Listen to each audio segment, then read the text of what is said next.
Neon Abyss is a very frustrating game, and I mean that in multiple ways. It's frustrating because it's a roguelike 2D shooter. It has all the classic elements of a roguelike that you probably come to know and maybe love, such as permanent death ending a run, exploring procedurally generated dungeons, and random guns and items found throughout those dungeons. The pieces are all there, and I am a sucker for these games. My biggest experience with the genre is Enter the Gungeon, which is generally seen as a solid game and one that I personally love. Even though that game gave me nightmares and has caused me much frustration, it constantly left me wanting to get better and coming back to it for just one more run. This meant that I was excited for Neon Abyss because it seems to share many qualities with Enter the Gungeon, or even its sequel, Exit the Gungeon, more so. Although, total transparency, I haven't played that game at all, so I don't really know anything. The fact that it was included as a day one release with Game Pass made it an easy game to pick up and try, and at first, I was delighted. The graphics are stylish and fun. I do love stylized games, and this fit into that category perfectly. The enemies were fun and changed with each new level through the dungeon, and the items matched the humor and references of Gungeon, with some pop culture or humor references used throughout. The items stack, which mean the more that you find, generally the more powerful you become on that run. This seems to be the most worthwhile way to find success in the game. In Gungeon, it felt like the guns took center stage, while this game has more items and more possibilities to open up doors with those, although there are plenty of guns with passive or active abilities and unique fiery methods as well. However, items are what is most important. The bosses in the game rotate based on the floor. There seem to be about 12 different types of bosses as far as I could tell. How difficult they are and what amounts of attacks and health they have depend on the floor on which you discover them. This offers some amount of variety as you get to the bosses, but it also allows you to learn the attacks and tendencies of each one. For instance, the pill boss always has this attack where he flies down from the ceiling to smash you, no matter what level you meet him on, but the speed changes on where you find him. At first, this seemed clever, but after about 20 or 25 runs, it made the boss battles no fun. I knew exactly what to do against certain bosses, and some bosses I knew I would get hurt at some point, no matter what. Walking into the boss room of a level, I could almost tell you exactly how the fight was going to play out after playing for a few hours. When you have to repeatedly crawl through the dungeon, that lack of variety in the bosses makes the game feel monotonous. Rather than having a fun challenge at the end of a level, you go, oh, it's the fast food guys again. The same can be said for the standard enemies as well. There may be 15 different enemy types total in the whole game. Most of them are pretty much the same enemy types, but with 3 different levels of difficulty: brown, blue, and then red. This makes progressing through the levels an incredible slog, because you see the same enemies over and over and over again.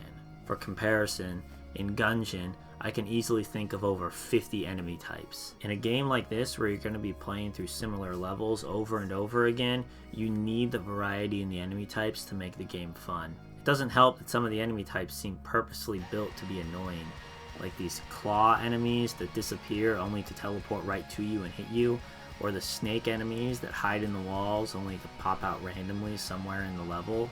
Both of those don't add chaos or fun. They just feel like cheap ways of getting hit or slowing down actually completing that room. And when you get really powerful as the player, you just have to wait to kill them. It makes the game just feel slow. Also, some of the rooms and enemies are either just outright broken or really easy to cheese. Each enemy should feel like a threat, even if it is a vague threat.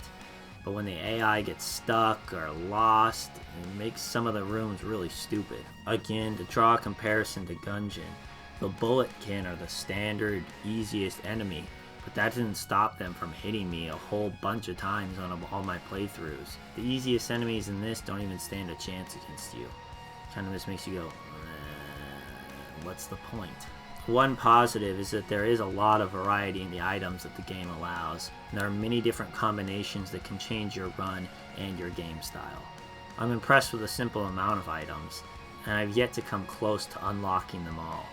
Which reminds me that I should be open and honest here. I did not beat this game, not even really close. There's a lot left to unlock and play through. I beat 2 separate runs, but after that happens, you just unlock longer runs to beat. I tried, but I just couldn't bring myself to play it anymore. I'll talk about that in a bit.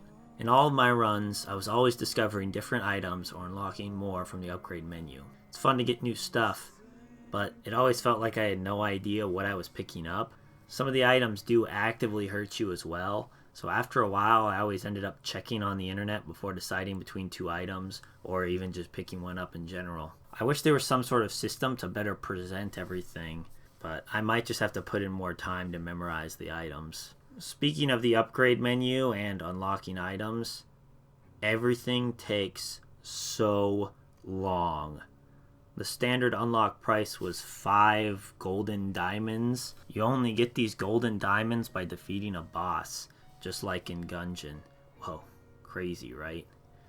Also, side note, I'm only constantly referencing the connection to Gungeon because that's really the only other game in the genre that I'm really familiar with, and all these things might be tropes for all the games in the genre, but I don't actually know. I only played Spelunky once, and A Binding of Isaac I've only seen somebody else play, and I played Dead Cells for like 10 minutes, so if I'm sounding like I don't know what I'm talking about, and I just continually reference Gungeon, and you're like, this fucking asshole doesn't even know. That's my explanation why. Anyway, the problem is that every boss only drops 1 diamond no matter what. You could play on hard or easy. You could perfect the boss or barely beat them. It could be the final boss or the very first, easiest boss to beat. You still only get 1 diamond. This is incredibly frustrating as the player, because it makes unlocking everything such a grind. It seems like there are some really unique items, rooms, or abilities to unlock later on in the game, but I will never get there, because I don't want to have to grind through 100 dungeon runs just to get them. This applies especially to the characters. There's a large group of characters that you could choose from. However, after playing for about 10 hours, I had only just unlocked one of the characters. And I don't think it was because I was really bad at the game. It just legitimately took that long to get to that point with the currency system in the game. You can also see this sort of grinded out mindset in the achievements. Yes, I do care because I'm a fucking loser ass nerd. There are achievements for unlocking 999 chests, for playing 999 runs, for dying 999 times. I think the makers of this game expected people to be willing to grind to unlock these items or these achievements, but they didn't put enough variety into the game to actually make it worth it to get to that point. Every room looks the same, every enemy seems the same, and even the bosses are near the same as well. It really just kind of sucked the fun out of the game after a little while. And that really sucks, because I was really having fun at the beginning. The more you play, the more shallow the game feels. It's not an excuse to say that there is more depth after 100 runs. That's putting too much of a wall in front of the player before they start to have fun again. It's like when somebody says, you gotta watch that anime, it's so good. There are 3,000 episodes and you gotta have to check this website to see what order to watch them, and also which ones you should skip because they're just filler, and also there's a spin-off series that you should watch, and maybe you should read the manga before you actually watch the anime because they're almost caught up to it. Bitch, no. I'm not watching that fucking show. If it takes that long to get into, it's probably not worth it. Just like Neon Abyss. Most of the fun from games like this is seeing your personal skill grow the more that you play. Gungeon frustrates me so much at times, but when I would die, I would most often feel like it was my own fault. I could have dodged better or moved better or used that gun I was saving for no reason. The onus is on me, the player. In this game, it feels like it's more on the items and the guns that the game gives you. Some runs, I got the good shit, and I was an unstoppable god, devouring the sun within each room that I entered, only growing more and more powerful. Those weren't necessarily fun because there was no challenge. Some runs, I got jack shit, and there was little that I could do as the player to pull myself up by the bootstraps and still turn it into a good run. It was less about skill and more about getting a good item in one of those golden rooms on the first level. That sucks. Put it on the player rather than on the random drops to get through the game. Also, some of the designs of the level are incredibly frustrating. such as rooms blocked by red lasers that hurt you when you enter the room and also when you exit. You can only teleport through certain rooms, and that adds unnecessary time to your runs. Some of the guns are just jokes, I swear to God. I had frame rate issues when a lot was on the screen, or when things got really busy, which is sad for a game that looks like it was built for the Super Nintendo. The style of the game is fun, but they don't utilize the neon club scene at all, except for in the little hub world and in sort of random background art designs that repeat every 2 rooms. In fact, all the rooms look exactly the same. Also, there's basically no plot line except for a short cutscene when you first boot the game up. And also, the music loops endlessly and causes me to slowly lose my mind after a few runs. These are all things that if they put in a little bit more time and effort, they could easily have fixed. It doesn't take a lot to just redesign the aesthetics of each floor. It probably doesn't take that much to just change the music here and there. But instead of doing that, they just kind of looped it. And it makes it feel lazy and repetitive, which games like this inherently are, but at the same time, you shouldn't feel like that as the player. There are 2 things that really set this game apart, though, in my mind. One is the egg, or the minion system. I don't know what they call it. You find eggs on your runs, and then by completing rooms, that causes them to hatch. They can be good or kind of annoying, but they follow you around and they do stuff. One, for instance, is clearly Donald Trump, who steals all your coins. One is a little cactus guy who defends you. One is an alien. You can level these guys up, or they can also die. That's pretty fun. On a run when I had a lot of eggs, it added chaos and fun to each room as they helped you or they hurt you. I kind of like the randomness there.